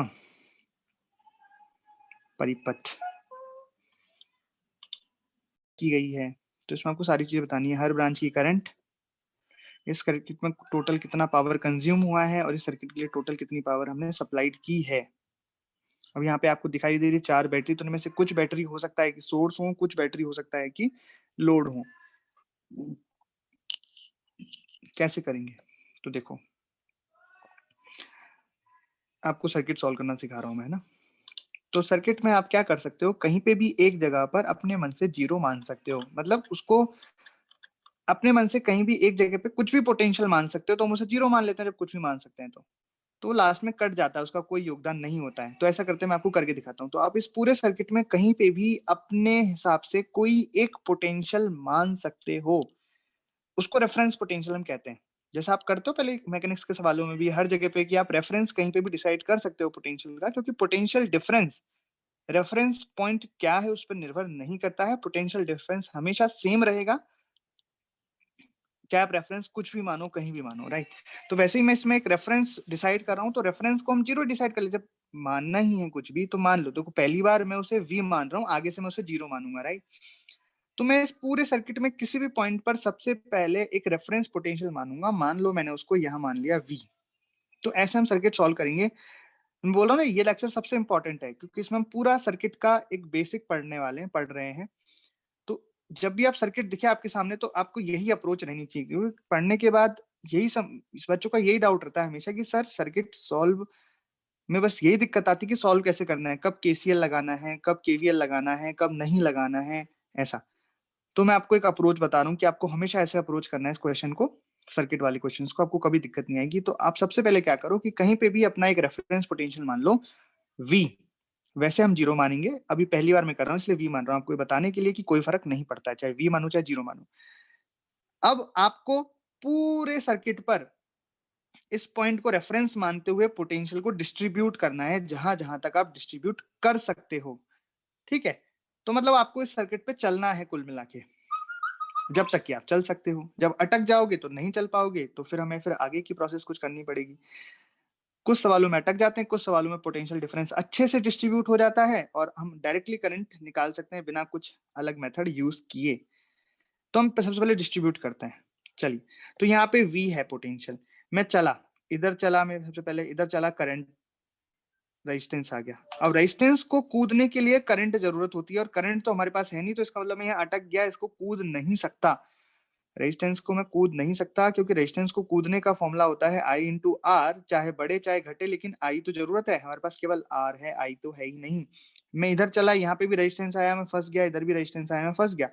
लेकिन मैं जब मैं इधर चल रहा हूँ तो मैंने देखा कि बैटरी को तो मैं डायरेक्टली कूद सकता हूँ, क्योंकि बैटरी को कूदने का बस इतना है कि बैटरी के नीचे कितना पोटेंशियल डिफरेंस दे रखा है, बस हमें ये डिसाइड करना है कि प्लस लगाएं या माइनस लगाएं। तो बेटा बताओ, यहाँ पे कैसा आ रहा है, माइनस। भाई छोटा डंडा माइनस, बड़ा डंडा प्लस। मैं किधर से आ रहा हूँ, मैं तो नीचे से आ रहा हूँ, तो क्या पड़ा मुझे, माइनस पड़ा, तो मैं क्या लगाऊंगा, प्लस। तो बेसिकली जब मैंने इसको कूदा तो यहाँ का पोटेंशियल हो गया v+20। क्या यहाँ तक आपको किसी को दिक्कत है? तो यहाँ पे भी पोटेंशियल कितना हो गया, v+20। जब तक कुछ ना पड़े तब तक पोटेंशियल सेम रहता है। तो इन सभी का पोटेंशियल कितना हो गया, v+20। वैसे यहाँ का पोटेंशियल कितना हो गया, v। क्या किसी को कोई दिक्कत है यहाँ तक? अब देखो आगे क्या है। अब मैं नीचे चलता हूँ, मेरा टारगेट क्या है, मेरा टारगेट है कि पूरे सर्किट में हर रेजिस्टेंस के अक्रॉस अगर मुझे पोटेंशियल डिफरेंस पता लग जाए तो मजा आ जाए, तो मैं यहीं से डायरेक्टली करंट निकाल लूंगा, क्योंकि करंट निकालने के लिए मुझे रेजिस्टेंस के दोनों टर्मिनल्स का पोटेंशियल चाहिए, ताकि मैं पोटेंशियल डिफरेंस निकाल सकूं। तो जैसे इस वाले रेजिस्टेंस के इधर का पोटेंशियल मुझे पता है v, इधर के का नहीं पता, निकालना पड़ेगा। वैसे इस वाले रेजिस्टेंस के एक साइड पता है, इसमें भी एक साइड पता है, दूसरी साइड का मैं निकाल के देखता हूँ, अगर निकल जाए तो अच्छी बात है, नहीं तो फिर आगे के मेथड हमें यूज करने पड़ेंगे, जैसे कि केवीएल और केसीएल। तो अब मैंने क्या किया, सबसे पहले यहाँ आया, मैं नीचे चला, तो मैंने देखा बैटरी है, बहुत मजे आ गए, क्योंकि बैटरी को तो मैं डायरेक्टली छलांग मार सकता हूँ, मारते छलांग। तो मैं इधर से नीचे आ रहा हूँ, क्या पड़ा, पॉजिटिव टर्मिनल, तो मैं क्या लगाऊंगा, माइनस। और कितना माइनस, -10। तो बेसिकली जो यहाँ का पोटेंशियल है वो कितना हो जाएगा, v+20 -10, तो कितना हो गया, v+10। समझ में आ गया कैसे? अब मैं इधर चला तो मैं देख रहा हूँ यहाँ पे नेगेटिव है, यहाँ पॉजिटिव है। मैं ऊपर से चल रहा हूँ, नीचे आ रहा हूँ, और यहाँ पे क्या दिखा मुझे, माइनस, तो क्या लगाऊंगा, प्लस। तो बेसिकली यहाँ का पोटेंशियल कितना हो गया, v+20 +40, तो v+60। और ऐसे ही यहाँ पे मैं नीचे आया, मैंने देखा ये प्लस है, ये माइनस, प्लस से माइनस पे आ रहा हूँ, तो मैं नीचे आया, प्लस पड़ा, तो क्या लगाना पड़ेगा मुझे, माइनस। तो यहाँ का पोटेंशियल हो जाएगा v+20 -20, यानी कि v ही हो जाएगा। तो इस तरीके से मैंने पोटेंशियल डिस्ट्रीब्यूट किया। अगर किसी को कोई दिक्कत है तो पूछो। मतलब जो हम ऐसे कूद के यहाँ का पोटेंशियल लिख रहे हैं, यही तो हम अभी तक कर रहे थे। भाई देखो जैसे यहाँ पे हमने यहाँ पे स्टार्ट किया VA, फिर यहाँ से कूदे तो यहाँ का पोटेंशियल कितना हो गया, VA माइनस E, ये यहाँ का पोटेंशियल हो गया, फिर उसमें माइनस IR कर दिया तो वो यहाँ का पोटेंशियल हो गया। अब यहाँ का पोटेंशियल VB के बराबर है, इसलिए इस पूरे को बराबर कर दिया और इक्वेशन बन गई। वैसे ही यहाँ पे अब आप देखो कि क्या मुझे हर रेजिस्टेंस के दोनों तरफ पोटेंशियल डिफरेंस पता लग गए। हाँ, इसके अक्रॉस पता लग गए, इसके अक्रॉस पता लग गए, इसके अक्रॉस पता लग गए। इसका मतलब मैं करंट भी आसानी से अब निकाल लूंगा। तो यहाँ देखो किधर हायर है किधर लोअर है, तो इधर है V प्लस 10, इधर है V। इसका मतलब हायर पोटेंशियल इधर है और लोअर पोटेंशियल इधर है। तो इस यहाँ पे जो करंट की डायरेक्शन होगी वो इस तरीके से होगी, और जो करंट आएगा वो आएगा V प्लस 10 माइनस V। तो आप देख रहे हो V से V कट रहा है, तो अगर मैं 0 भी मानता तो यहाँ कितना आ जाता, 0 प्लस 10 मतलब 10 आ जाता। मतलब यहाँ बेसिकली करंट हो गया 10/10 बराबर 1 एम्पियर। तो बेसिकली यहाँ का करंट कितना आ गया, 1 एम्पियर। कैसे निकाला, ये देखो नीचे लिखा हुआ है, पोटेंशियल डिफरेंस अपॉन, भाई करंट का जो फॉर्मूला मैं एक साथ लिखता हूँ, बार बार नहीं लिख रहा हूँ कि मैं यहाँ पे करंट जो निकाल रहा हूँ कैसे निकाल रहा हूँ, वो निकाल रहा हूँ मैं V higher minus V lower upon R करके। ठीक, चलो इस ब्रांच का करंट हमें पता लग गया, इस ब्रांच में से कितना करंट आएगा, 1 एम्पियर करंट आएगा और इस तरीके से इससे जा रहा होगा। अब बात करते हैं सेकंड ब्रांच की। तो क्या इस ब्रांच में से मैं करंट निकाल सकता हूँ, नहीं निकाल सकता डायरेक्टली, क्योंकि इसमें रेजिस्टेंस ही नहीं लगा। तो मैं पहले तीनों का निकालूंगा फिर इस पे आऊंगा। तो मैं इसका निकालता हूँ। तो यहाँ पे देखते हैं रेजिस्टेंस के ऊपर का पोटेंशियल है V प्लस 60 और नीचे का पोटेंशियल है V। कहाँ का ज्यादा है, ऊपर का ज्यादा है। तो यहाँ पे करंट की डायरेक्शन क्या हो गई, नीचे की तरफ। और करंट कितना हो गया, 60/20 हायर माइनस लोअर। तो करंट यहाँ पे आ गया 3 एम्पियर। और अब बात कर लेते हैं यहाँ पे। तो यहाँ देख रहा हूँ तो यहाँ का पोटेंशियल भी V है, यहाँ का पोटेंशियल भी V है, तो यहाँ तो पोटेंशियल डिफरेंस कितना हो गया, 0। तो करंट भी कितना हो गया, 0 एम्पियर। यहाँ कोई करंट ही नहीं जा रहा है। अब आप ध्यान से देखो कि 1 एम्पियर इधर से आया ऐसे, तो 1 एम्पियर करंट इधर से आ रहा है ऐसे, ठीक है। और 3 एम्पियर करंट इधर से आ रहा है यहाँ से, 3 एम्पियर करंट यहाँ से ऐसे आया। अब डायरेक्शन डिसाइड करनी है, कुछ इधर भी जा सकता है कुछ इधर भी जा सकता है, लेकिन इधर का करंट तो डिसाइड हो गया 0। मतलब जो 3 एम्पियर करंट आया वो सारा का सारा करंट इधर चला जाएगा, क्योंकि इधर तो कुछ गया ही नहीं ना, 0 एम्पियर। तो बेसिकली जो सारा का सारा करंट है वो इधर चला जाएगा। कैसे पता लगा 0 एम्पियर, क्योंकि हमने निकाला 0 एम्पियर। तो 3 एम्पियर इधर से आ गया, इधर इधर आ गया, तो मतलब 3 एम्पियर ऐसा आ रहा है, तो ऊपर कितना जाएगा,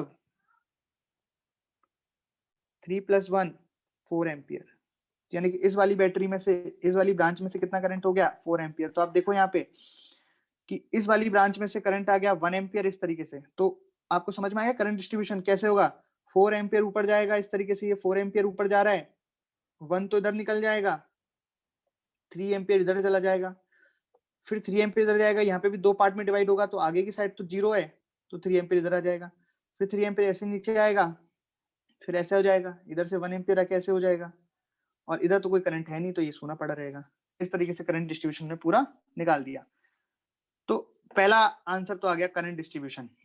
अब हमें बताना है कि कौन तो इसमें पावर कंज्यूम कर रहा है और कौन इसमें पावर सप्लाई कर रहा है। तो सबसे पहली बात, जितने भी रेजिस्टेंस हैं सारे के सारे पावर कंज्यूम कर रहे हैं, लेकिन क्या कोई बैटरी भी पावर कंज्यूम कर रही है, क्या बताओ। तो बैटरी में पावर कंज्यूम का पता कैसे लगा, किसी बैटरी में करंट अगर प्लस से माइनस में आ रहा है तो वो पावर कंज्यूम कर रही है। जैसे कि आप यहाँ देख सकते हो कि यहाँ करंट इस तरीके से आ रहा है 1 एम्पियर, और ये करंट प्लस में जाएगा और माइनस से, मतलब ये वाली बैटरी एक तो पावर कंज्यूम कर रही है, ठीक है। दूसरी वाली बैटरी में देखते हैं, तो माइनस से प्लस जा रहा है, तो ये वाली नहीं कर रही है। इसमें करंट देखो, इसमें भी माइनस से प्लस में आ रहा है, ये वाली भी नहीं कर रही है, और इसमें तो करंट ही नहीं जा रहा है, तो ये बैटरी तो योगदान ही नहीं कर रही है, ठीक है। तो यहाँ पे इसका मतलब ये वाली बैटरी कंज्यूम कर रही है और सारे रेजिस्टेंस भी जो है पावर कंज्यूम कर रहे हैं। कितना कंज्यूम कर रहे हैं आप कैसे निकालोगे, V/I करके। अच्छा, यहाँ पे हमने जितनी भी बैटरी ली है इनका कोई इंटरनल रेजिस्टेंस हमने नहीं लिया है, ये सारे रेजिस्टेंस क्या है, इसके एक्सटर्नल रेजिस्टेंस हैं।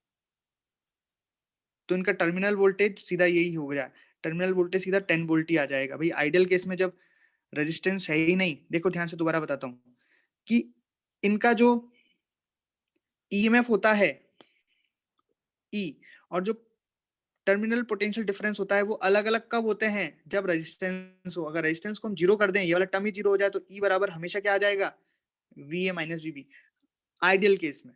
रियल में ऐसा नहीं होता है, ये हमने जो लिया है यहाँ पे, ये आइडियल केस हमने लिया है। तो अगर मैं यहाँ पे सभी के पावर कंज्यूम निकालूं तो पावर कंजम्पशन कितना आएगा बताओ।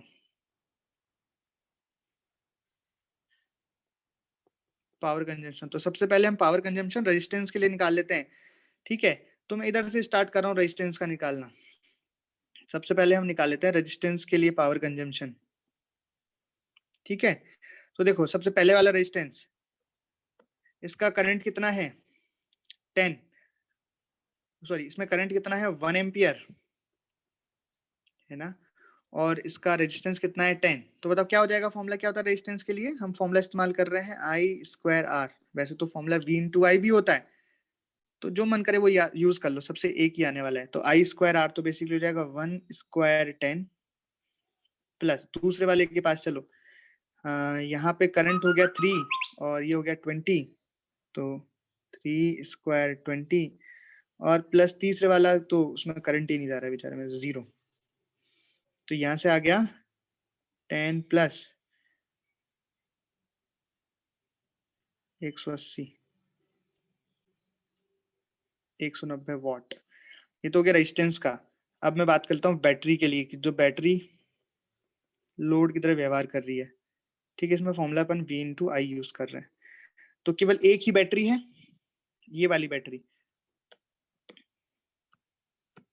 सोर्स की तरह व्यवहार कर रही है। क्यों, कैसे पता लगा? पता तो ऐसे ही लगा कि भैया उसमें जो करंट है वो प्लस से माइनस में जा रहा है, और कैसे पता लगा, ठीक है। तो V इंटू आई,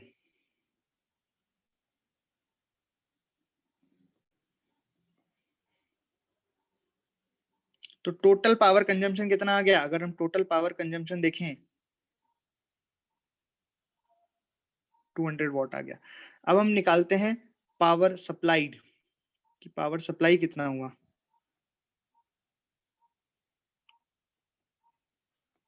तो पावर तो केवल बैटरी ही सप्लाई करती है, रेजिस्टेंस तो कर नहीं सकते। तो बैटरी, और फॉर्मूला तो V इंटू आई ही होता है, ठीक है। तो सबसे पहले हम इस वाली बैटरी की बात कर लें, तो इसका पोटेंशियल डिफरेंस है, यानी कि V हो गया 20 और I हो गया 4। तो हम यहाँ से लिखेंगे 20 इंटू 4 प्लस दूसरी वाली बैटरी के लिए, इसमें भी क्या हो रहा है, करंट ऊपर से नीचे आ रहा है, 3 एम्पियर है, माइनस से प्लस में आ रहा है, तो ये हो गया 40 इंटू 3। और तीसरी वाली बैटरी का तो कोई काम ही नहीं है। तो आप देखो कितना हो गया, देखा कितना आ गया, ये भी 200 वॉट। तो सर्किट के लिए ये हमेशा सेम आएगा, सर्किट के लिए हमेशा सेम आता है। पावर कंज्यूम उतनी तो होगी जितनी सप्लाई होगी, जितनी पावर सप्लाई होगी उतनी तो सर्किट कंज्यूम करेगा। तो देखो यहाँ पे 200 आ गया, 200 आ गया, मतलब आपने सही सॉल्व किया है, सब कुछ एकदम बढ़िया व्यवस्थित, ठीक। ऐसा इस तरीके से सर्किट एनालिसिस होता है।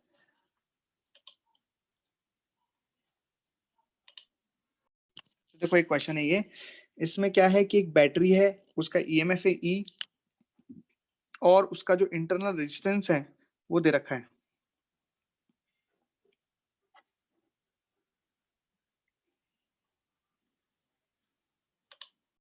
हाँ, और ये बैटरी मतलब ये इसका इंटरनल रेजिस्टेंस है, तो इसका मतलब ये पूरी बैटरी है।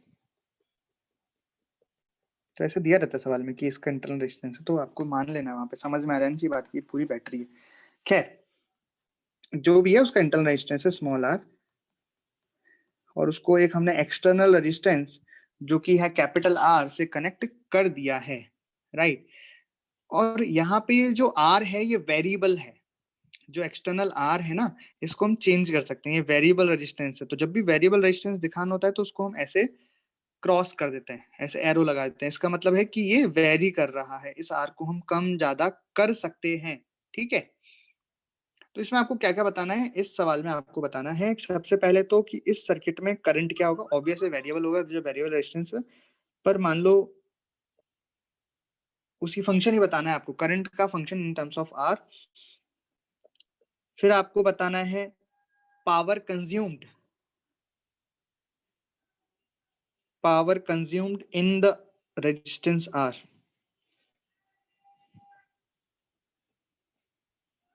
Power consumed in resistance capital R, ये बतानी है आपको कि कितनी पावर कंज्यूम कर रहा है।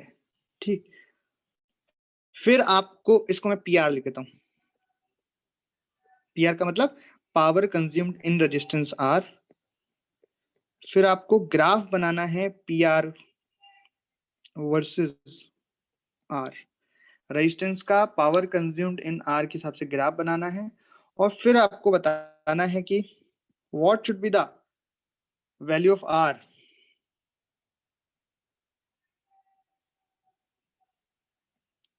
ये आर की वैल्यू क्या होनी चाहिए, सो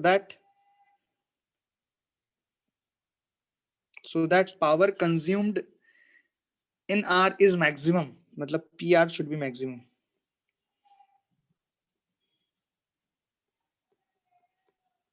तो वो तो आसान है, वो कोई बात नहीं है। कैसे, वो तो एक पी आर मतलब power consumed in resistance are का एक फंक्शन बनेगा, उस फंक्शन को डिफरेंशिएट करके जीरो करना है तो आ जाएगा। तो एक एक करके करते हैं, ये बहुत ही आसान है। फिर मैं आपको सर्किट वाले कराऊंगा। ये एक्चुअली क्या है, बेसिकली एक छोटा सा कॉन्सेप्ट भी है ये, तो हमें इसका रिजल्ट याद रखना होता है ना। तो मैं वापस आपको सर्किट वाले सवाल कराता हूँ।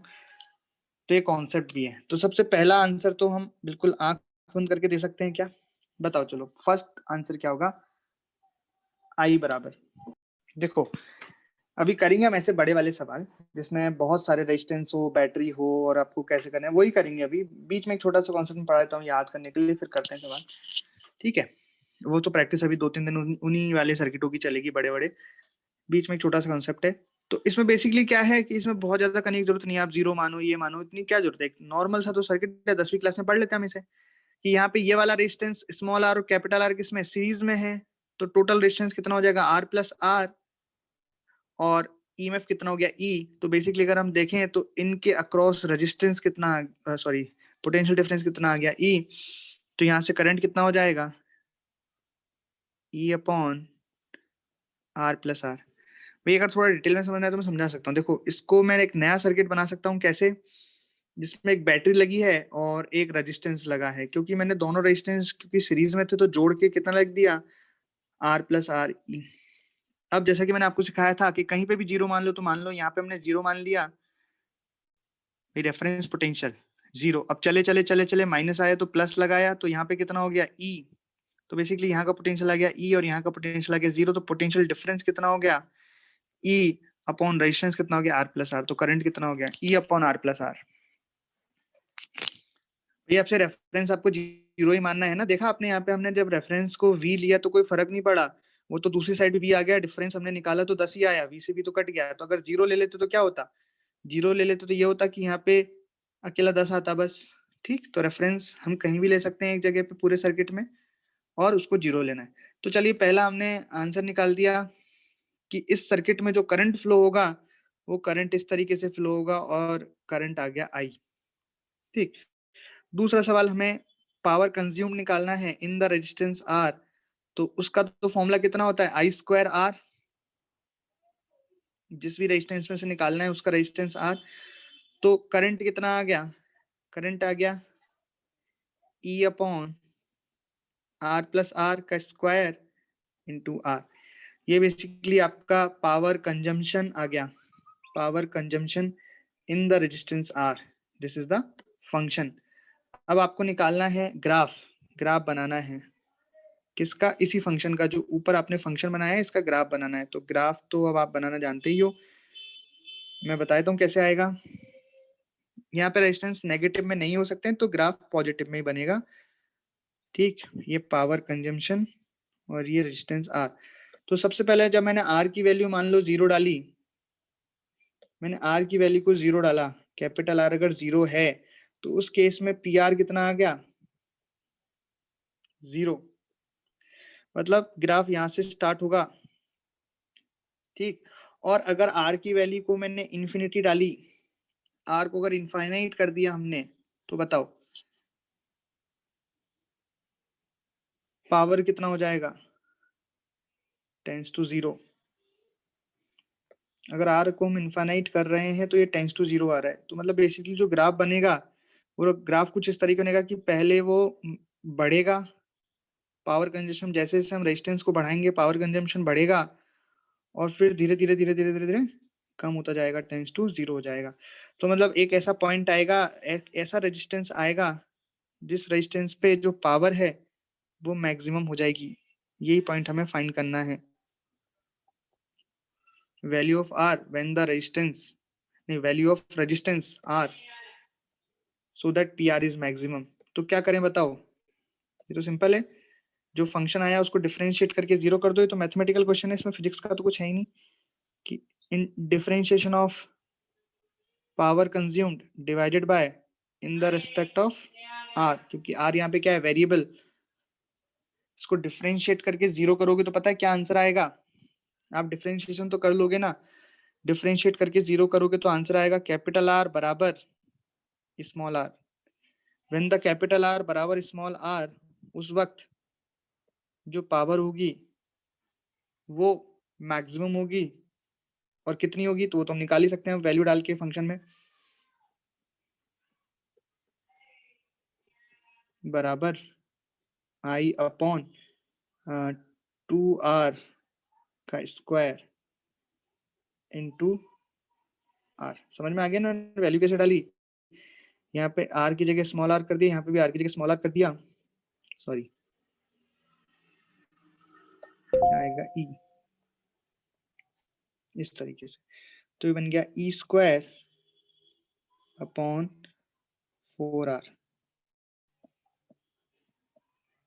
ठीक है, तो ये रिजल्ट आपको याद रखना है। कौन सा वाला रिजल्ट? इसमें केवल ये वाला रिजल्ट आपको याद रखना है, पूरा याद नहीं रखना। पूरा तो आप 2 सेकंड में सॉल्व कर सकते हो। ये वाला जो डिफरेंशिएट करके हमने 0 किया और एक्सटर्नल रेजिस्टेंस इंटरनल रेजिस्टेंस के बराबर आ गया, कब? जब पावर मैक्सिमम आप करोगे। तो डिफरेंशिएट कर लोगे ना कि करके दिखाऊं? बोल दो, आप बोलो करके दिखाओ तो मैं करके दिखा दूंगा डिफरेंशिएशन। कर लेंगे सर। सभी ब्रांच में से करंट निकाल दो बस। चलिए देखो कैसे करेंगे। तो कहीं पे भी हम एक जगह ऐसी मान सकते हैं जहां पे हम रेफरेंस ले लें, तो यहीं पे ले लेते हैं हम रेफरेंस। कहीं पे भी ले सकते हैं 0, तो इस पूरी लाइन का कितना हो गया? 0। आप चाहो तो ऊपर भी ले सकते हो। ठीक है, अब आपको जहां जहां चल सकते हो वहां चलो। जैसे सबसे पहले मैं इधर चल रहा हूँ, तो यहाँ मुझे दिखा कि ये छोटा डंडा है, बड़ा है, तो माइनस है तो प्लस आएगा। तो यहाँ कितना आ गया? 0 प्लस 100 यानी कि 100। तो यहाँ का भी कितना पोटेंशियल हो गया? 100। यहाँ का भी कितना हो गया? 100। यहाँ का भी कितना हो गया? 100। ठीक, और यहाँ से भी चल सकता हूँ। यहाँ पे पॉजिटिव है या नेगेटिव है, प्लस है, तो मतलब ज्यादा से कम, मतलब घट रहा है कुल मिला के। तो 100 में 0 में से 40 गए तो कितना आ गया? यहाँ -40 आ गया। यहाँ का पोटेंशियल देखो, ऊपर चला, ये प्लस आया तो माइनस लगाना पड़ा। आप ऐसे भी देख सकते हो कि हायर से लोअर जा रहे हो, कम हो रहा है मतलब, तो 0 से कम -40 हो गया। अब बाकी जगह देखो, यहाँ पे आप माइनस से प्लस जा रहे हो यानी कि बढ़ रहा है, तो 100 + 10 110 हो गया। यहाँ पे 30 कम हो रहा है क्योंकि आप प्लस से माइनस पे जा रहे हो, तो यहाँ पे +70 हो गया। तो इस तरीके से हमने देखा कि सभी रेजिस्टेंस के दोनों तरफ का पोटेंशियल डिफरेंस हमें मिल चुका है। अब हमें करंट निकालना है। तो जैसे कि आपको यहाँ दिख रहा है, यहाँ ज्यादा है, यहाँ कम है, तो करंट की डायरेक्शन नीचे की तरफ होगी इस तरीके से। और कितनी होगी? 110/2 एम्पियर। तो ये आ गया 55 एम्पियर वापस। ठीक है, चलो आ गया। और फिर हमने यहाँ पे देखा तो यहाँ पे भी नीचे की तरफ होगी कितनी? 70/2 यानी कि 35 एम्पियर करंट। फिर यहाँ पे देखें हम, तो यहाँ पे भी, यहाँ ऊपर ज्यादा है नीचे कम है, तो इस तरीके से हो गया। लेकिन आप यहाँ पे डिफरेंस निकालोगे तो यहाँ डिफरेंस आ गया 140/10। तो यहाँ आ गया आपका 14 एम्पियर करंट। कैसे देखो, 100 माइनस ऑफ -40 तो 140 हो गया, ये नेगेटिव में। तो इस तरीके से हमने करंट निकाल लिया। तीनों का करंट नीचे की डायरेक्शन में आ गया। तो यहाँ से 55, यहाँ से 35, तो बेसिकली यहाँ का करंट आ गया 55 एम्पियर। यहाँ पे दोनों करंट आपस में मिल गए तो ये हो गए 90 एम्पियर। यहाँ से 90 एम्पियर करंट आया, इधर से 14 एम्पियर करंट आ गया, तो ये 104 एम्पियर करंट हो गया। और 104 एम्पियर करंट इधर से जा रहा है, तो इस वाली बैटरी में से 104 एम्पियर करंट। इस तरीके से करंट डिस्ट्रीब्यूशन हो गया और ये क्वेश्चन भी हो गया।